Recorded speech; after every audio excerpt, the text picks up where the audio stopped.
दोस्तों, अयोध्या में फूल बेच रही एक खूबसूरत नौजवान लड़की की जिंदगी कांटों से भरी हुई थी। 50 किलोमीटर दूर अपने घर से वह बसों में धक्के खाते हुए सुबह सुबह अयोध्या पहुंचती है और वहां दर्शन के लिए आए लोगों को फूल बेचा करती थी और शाम को फिर से बसों में धक्के खाते हुए अपने घर वापस आ जाती थी। और इस तरह बड़े मुश्किल तरीके से वह अपने परिवार के 7 सदस्यों पालन पोषण ही थी। दोस्तों, यदि वह सरयू नदी में स्नान करने वाली लोगों के पीछे दौड़ रही थी अपने फूल बेचने के लिए, तभी वह एक लड़के का चेहरा देखती है तो उसके पैरों के नीचे से जमीन खिसक जाती है और फिर वह उस लड़के से अपने आप को छुपा लेती है। कुछ देर बाद वह लड़का स्नान के लिए नदी की गहराई में तेज बहाव में जाता है। तो दोस्तों, वह लड़की परेशान हो जाती है। वह उसको रोकना चाहती है क्योंकि वह लड़का कोई और नहीं बल्कि उसका पति था, जिसने उसे न सालों से छोड़ रखा है। दो दोस्तों कहानी बहुत ही रोमांचक, भावात्मक और दिल को छू लेने वाली कहानी है। आइए सुनते हैं पूरी कहानी इस वीडियो में। दोस्तों, यह कहानी है उत्तर प्रदेश के अयोध्या से लगे हुए जिला सुल्तानपुर के एक छोटे से गांव की। उस लड़की का नाम काजल था और लड़के का नाम राहुल होता है। दोस्तों, जब से अयोध्या में राम मंदिर का निर्माण किया गया और मूर्ति की प्राण प्रतिष्ठा हुई है, तब से अयोध्या में दर्शन करने वालों की संख्या अधिक हो गई है। लोग भारी संख्या में वहां दर्शन के लिए आते हैं और दर्शन करते हैं। राहुल नई कार खरीदता है और वह भी दर्शन के लिए अयोध्या जाना चाहता था। राहुल अमेठी में रहता था, जो कि अयोध्या से लगभग 110 किलोमीटर दूर है। वह अपने दोस्तों के साथ अयोध्या घूमने का प्लान बनाता है और कहता है कि चलो, नई कार की पार्टी भी वहीं चलकर हो जाएगी। राहुल और उसके दो इन दोस्त अयोध्या पहुंच जाते हैं। अपने प्लान के मुताबिक वह पहले सरयू नदी में स्नान करने के लिए जाते हैं। नदी के किनारे सैकड़ों की तादाद में लोग स्नान कर रहे थे। ये जब स्नान करने के लिए नदी के पास जाते हैं तो इनके पीछे कई लोग लग जाते हैं, जैसे कि भिक्षा मांगने वाले, पूजा कराने वाले, पंडित और फूल बेचने वाले भी उनके आगे पीछे हो जाते हैं। दोस्तों, काजल भी इसी घाट पर फूल बेचती थी। वह जब राहुल और उसके दोस्तों को देखती है तो वह भी उनके पीछे आ जाती है और कहती है कि साहब, फूल ले लीजिए, सरयू माता में अर्पित कर देना। आप सुखी रहेंगे, आपका कारोबार बढ़ेगा, बच्चे परिवार सुखी रहेंगे, सभी मनोकामना पूरी होगी, आपको सरयू माता का आशीर्वाद बना रहेगा, भगवान आपका भला करेगा।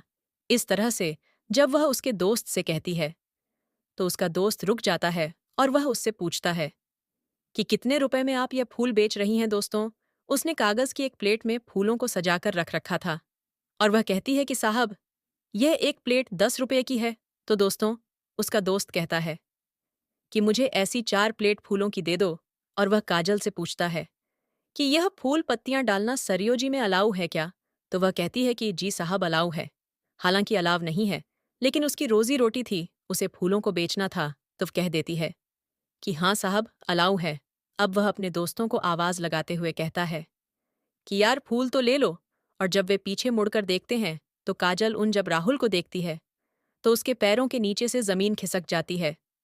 दोस्तों, राहुल को देखते ही वह उससे छिप जाती है, गायब हो जाती है। राहुल भी जब उसको देखता है तो चौंक जाता है और भौंचक्का सा खड़ा रह जाता है। वह नदी में 20 कदम अंदर जा चुका था। वह जल्दी से बाहर भाग कर आता है और काजल को ढूंढने लगता है, लेकिन काजल फूल देते ही वहां से खिसक जाती है। वो वहां से चली गई थी। राहुल का दोस्त कहता है कि ये तो अपने पैसे लेना ही भूल गई। ये लड़की तो पैसे भी नहीं लेकर गई, इन फूलों को देकर ऐसे ही गायब हो गई। अब राहुल सोचने लगता है कि यार, क्या यह सचमुच काजल थी, या मेरा भ्रम था, या मेरी आंखों का धोखा है। वह फिर भी उसको ढूंढने लगता है, लेकिन कहीं भी काजल उसको दिखाई नहीं देती। वह कहता है कि यार, उसे ढूंढो, उसको पैसे दो। तो उसका दोस्त कहता है कि यार, यहीं रुक जाते हैं, 5 या 10 मिनट में उसको याद आएगा तो वापस जरूर आएगी। वो 10 मिनट तक उसका इंतजार करते हैं। राहुल उसको बड़ी बेचैनी से इधर उधर देखता है, सब जगह उसको खोज लेता है, लेकिन उसको वह कहीं नहीं दिखाई देती। इन सैकड़ों लोगों की भीड़ में ऐसे इंसान को ढूंढना जो कि आपसे पहले ही छिप रहा हो, बहुत मुश्किल काम है। काजल वहां से थोड़ी दूर जा चुकी थी, तभी उसका दोस्त कहता है कि यार, 10 रुपये की तो बात ही है, जब उसको याद आएगा तो आकर ले जाएगी। आओ, हम चलकर नदी में स्नान करते हैं। अब ये चारों दोस्त अपने वस्त्र उतारकर एक साफ स्थान पर रख देते हैं और ये सरयू नदी में स्नान के लिए चले जाते हैं।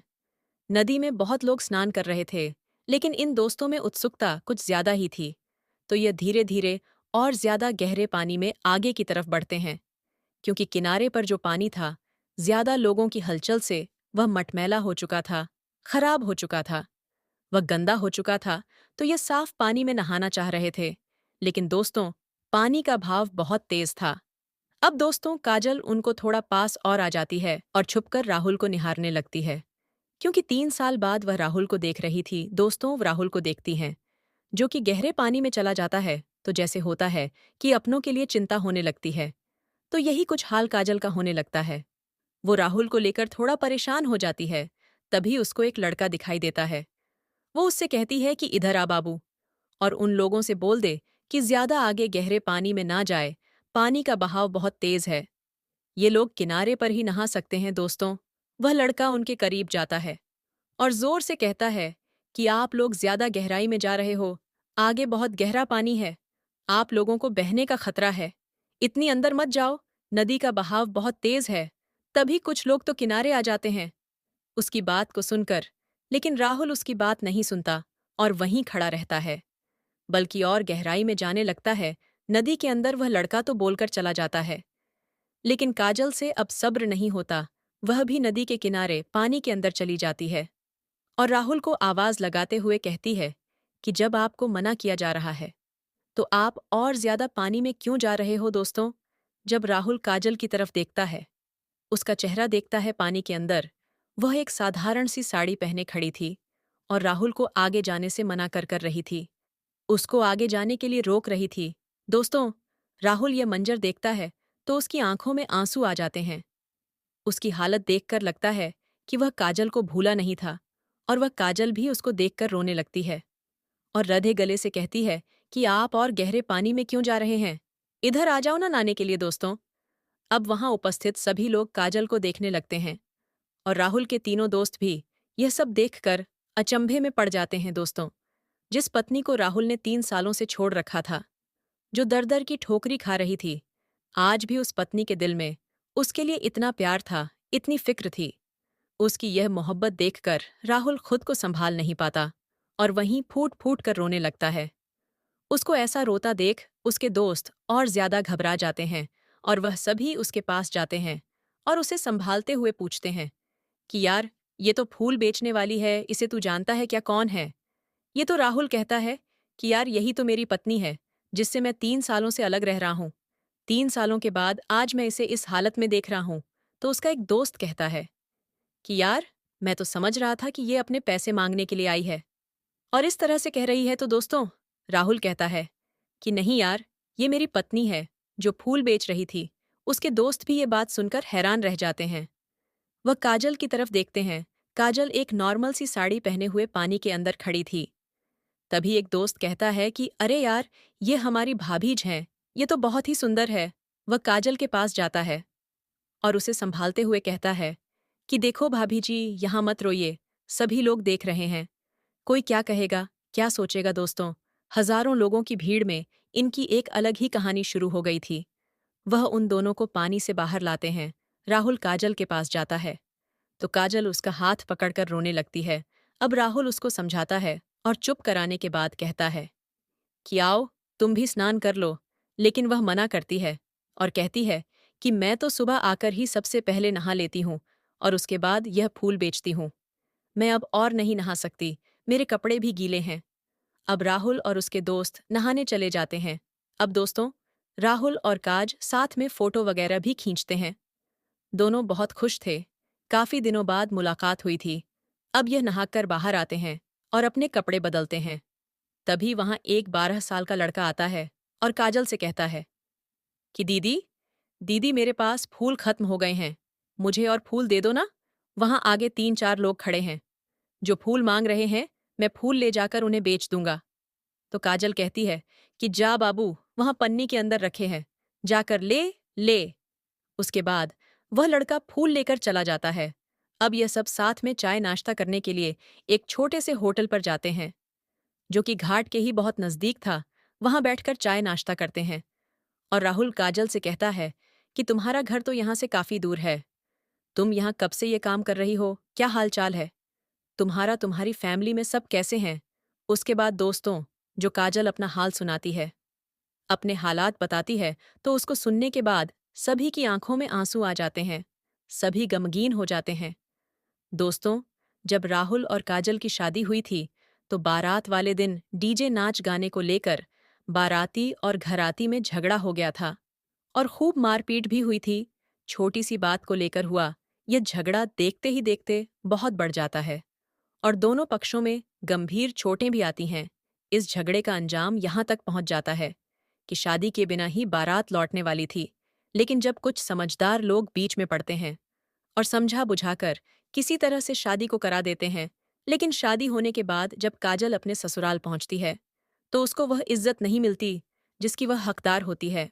शादी के कुछ दिन बाद ही राहुल की माता, उसकी बहन और सभी परिवार के लोग काजल पर, उसके परिवार वालों पर तरह तरह के इल्जाम लगाने लगते हैं, ताने देने लगते हैं। एक तरह से सोचा जाए तो बारात में हुई उस लड़ाई का बदला वह लोग काजल से लेने लगते हैं, जिसको सुन सुनकर काजल परेशान हो जाती है।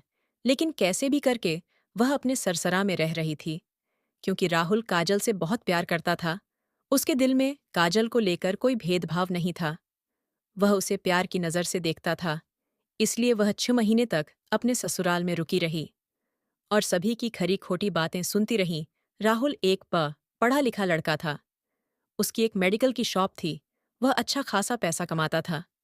वह काफी अमीर लोग थे, जबकि काजल के पिताजी मुंबई में दिहाड़ी मजदूरी का काम करते थे और ऐसे ही अपने परिवार का पालन पोषण करते थे। काजल बेहद खूबसूरत थी, इसलिए ही राहुल के परिवार वालों को वह पसंद आ जाती है और उनकी शादी हो जाती है। क्योंकि वह गरीब परिवार से थी, तो उसको अब 2 की बजाय 10 बातें सुनने को मिलती थीं। अब दोस्तों, 6 महीने बीत जाते हैं और इस बीच काजल अपने मायके भी आना जाना हुआ। लेकिन 6 महीने के बाद जब वह फिर से अपने मायके जाती है, तो उसको कोई पूछने वाला ही नहीं था और उसको कोई भी ससुराल वापस लेने नहीं आया। राहुल को भी सख्त मना कर दिया जाता है कि अब वह लड़की इस घर में दोबारा नहीं आएगी, हम उसको यहाँ वापस नहीं लाएंगे। और अगर तुमने उस लड़की के पास जाने की कोशिश भी की, तो हमसे बड़ा कोई नहीं होगा। तुम्हारी अब दूसरी शादी होगी। काजल के घर खबर भेज दी जाती है कि अब आप अपनी लड़की का देख लो, हम अपने लड़के के लिए दूसरी लड़की ब्याह लाएंगे।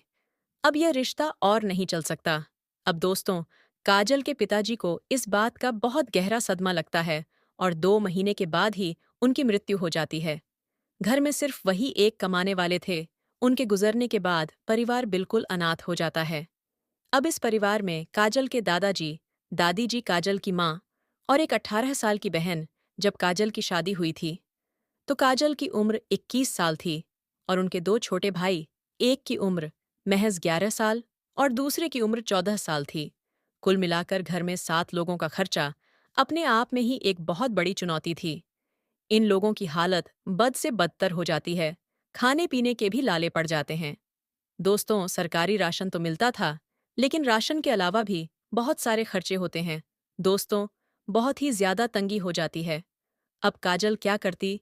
घर में वही सबसे बड़ी थी। अब वह दिन रात टेंशन में रहने लगी थी कि अपने परिवार की भूख कैसे मिटाए, कैसे अपने परिवार का लालन पोषण करें।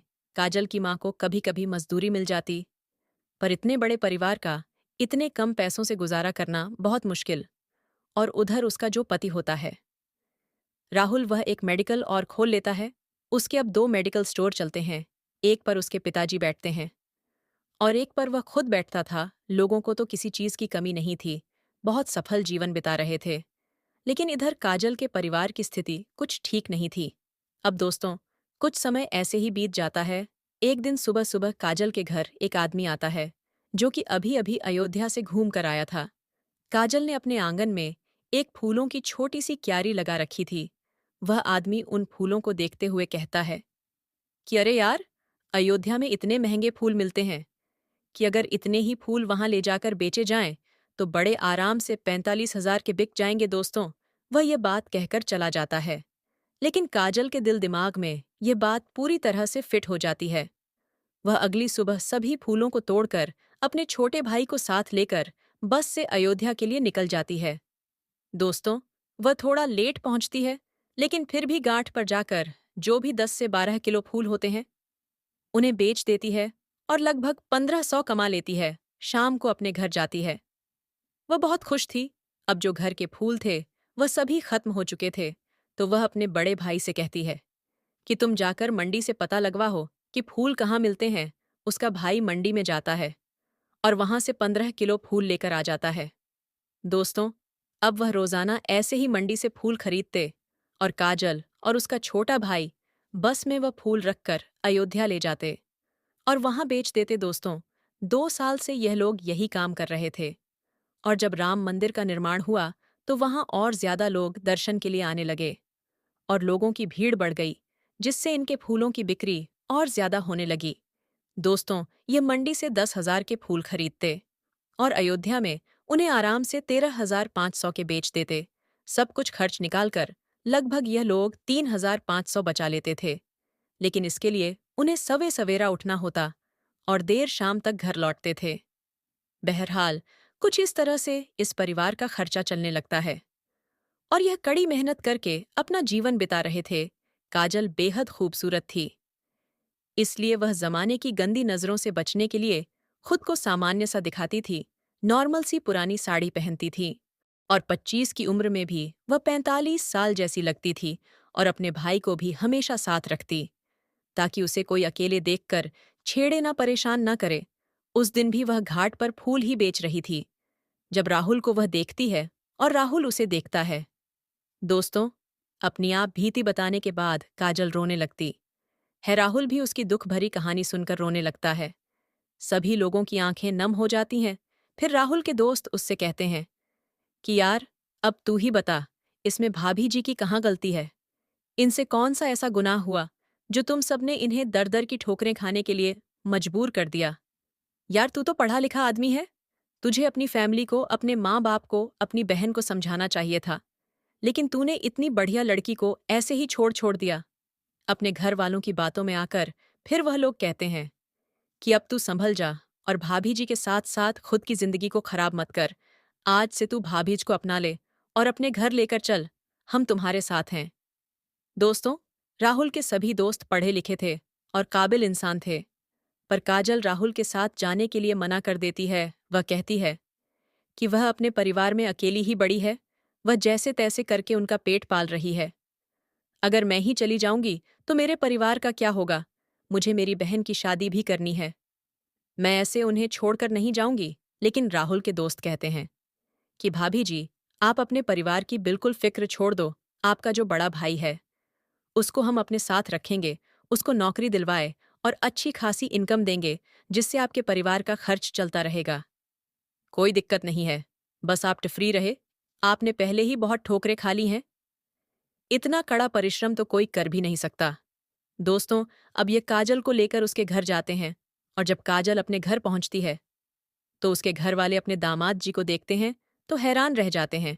और फिर जब उनको सारी घटना का पता चलता है कि ऐसे ऐसे इनकी मुलाकात हुई है, तो वह खुशी खुशी काजल को फिर उसी के साथ विदा कर देते हैं और फिर वह गाड़ी में बैठकर राहुल के घर पहुंचते हैं। राहुल के परिवार वाले जब काजल को देखते हैं तो हैरान रह जाते हैं, लेकिन अब उसके साथ उसके दोस्त थे। उन्होंने सभी परिवार वालों को समझाया कि क्यों आप इन बच्चों की जिंदगी खराब करने में लगे हैं। राहुल के दोस्त उसके परिवार वालों को मना लेते हैं और उन्हें भी अपनी गलती का एहसास होने लगता है। दोस्तों, राहुल अपनी पत्नी को पाकर दोबारा से बहुत खुश हो गया था और भगवान का लाख लाख शुक्र अदा करता है। अब ये दोनों बहुत खुश थे। दोनों मियाँ बीवी बहुत खुश थे, अपनी जिंदगी आराम से बिता रहे थे और काजल के भाई को भी जॉब मिल जाती है। अब वह अपने घर की जिम्मेदारी संभालने में सक्षम हो गया था। तो दोस्तों, यह थी आज की बहुत सुंदर कहानी। अगर आपको ज़रा भी पसंद आई हो तो कहानी को ज़रूर लाइक कर दें और कमेंट करके हमें ज़रूर बताएं कि यह वीडियो आपको कैसी लगी। आपसे एक ही विनती है कि आप लोग हमारे चैनल को सब्सक्राइब कर लें, जिससे मुझे और भी ज़्यादा हौसला मिलता रहे। धन्यवाद। जय हिंद, जय भारत। मिलते हैं एक नई वीडियो